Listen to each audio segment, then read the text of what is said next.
Hi hello வணக்கம் and welcome. இது நம்ம பிஸ்மி கிச்சன். இன்றைக்கி நம்ம சேனலில் சுட சுட பஜ்ஜி, அதுவும் நேந்திரம் பழம், அதாவது ஏத்தங்காய் சிப்ஸ் சாப்பிட்ருப்பீங்கல்ல, அந்த பழத்தில் வந்து நம்ம இன்றைக்கி பஜ்ஜி போட போகிறோம். கடலை மாவு எடுத்துக்கோங்க, தேவையான அளவு உப்பு போட்டுக்கோங்க, கொஞ்சமாக பெருங்காயத்தூள் போட்டுக்கோங்க, ரொம்ப நல்ல ஃப்ளேவர் கொடுக்கும். அதுக்காக தான். இதோட மஞ்சள் சீரகம் தேவையான அளவு சேர்த்துக்கோங்க. காரத்துக்கு ஏற்ற மாதிரி வத்தப்பொடியும் சேர்த்துக்கோங்க. அவ்வளோதான், பஜ்ஜி மாவு ரெடி ஆயிடுச்சு. இப்போ இதை நல்லா மிக்ஸ் பண்ணிக்கோங்க. இதோட கொஞ்சமாக வந்து நீங்கள் என்ன செய்யணும் அப்படின்னா, அரிசி மாவு சேர்த்துக்கணும். ஏன் அப்படின்னா நல்லா கிறிஸ்பியாக வரும், அதுக்காக தான்.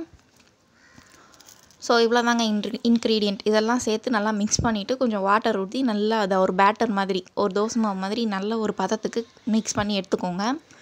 இது பார்த்திங்களா, 3 நேந்திரம் பழம் எடுத்திருக்கேன். ஸோ 3ஐயுமே வந்து நான் வந்து உரிச்சிட்டு நல்லா கட் பண்ணி எடுத்துக்க போகிறேன். இதை பாருங்கள், பேட்டர் வந்து ரெடி ஆயிடுச்சு. அதாவது பஜ்ஜி மாவு வந்து ரெடி ஆயிடுச்சு. இந்த பதத்தில் இருந்தாலே போதும், சூப்பராக வரும்.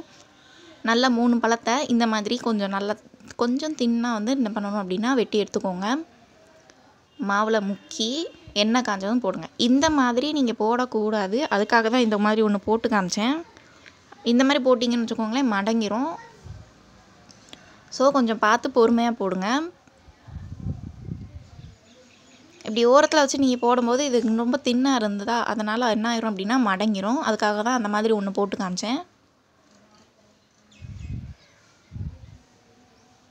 ஸோ எண்ணெய் காஞ்சதும் மிதமான சூட்டில் வச்சுட்டு போகிறீங்க. இதை நான் சொன்னேன் பார்த்தீங்களா, மடங்கிரும்னு. இதோ இந்த மாதிரி மடங்கி வந்துடும். மற்றதெல்லாம் பாருங்கள், நார்மலாக நல்லா வரும். இதோ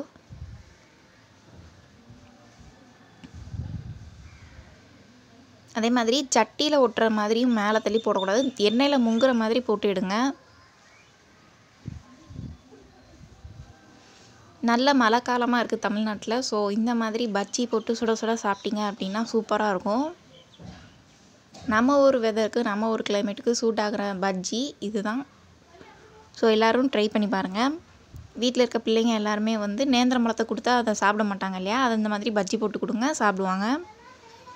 நம்ம சேனலுக்கு புதுசாக இருக்கிறவங்களாம் மறக்காமல் நம்ம சேனலில் சப்ஸ்கிரைப் பண்ணிடுங்க. லைக், கமெண்ட், ஷேர் பண்ணிடுங்க. உங்களுக்கு வேறு ஏதாவது ரெசிபி வேணும் அப்படின்னா மறக்காமல் கீழே கமெண்ட் பண்ணுங்கள். இது பார்த்திங்களா, சூப்பராக ரெடி ஆயிடுச்சு. நல்ல இந்த மாதிரி பொன்னிறத்தில் பொரிச்சிடுங்க. ரொம்ப கருக விட்டுறாதீங்க. ஃப்ளேமை ரொம்ப கூட்டி வைக்காதீங்க, அப்புறம் கருகிரும். மீடியம் ஃப்ளேமில் வச்சு நீங்கள் எடுத்துக்கோங்க. சூப்பராக பஜ்ஜி ரெடி ஆயிடுச்சு.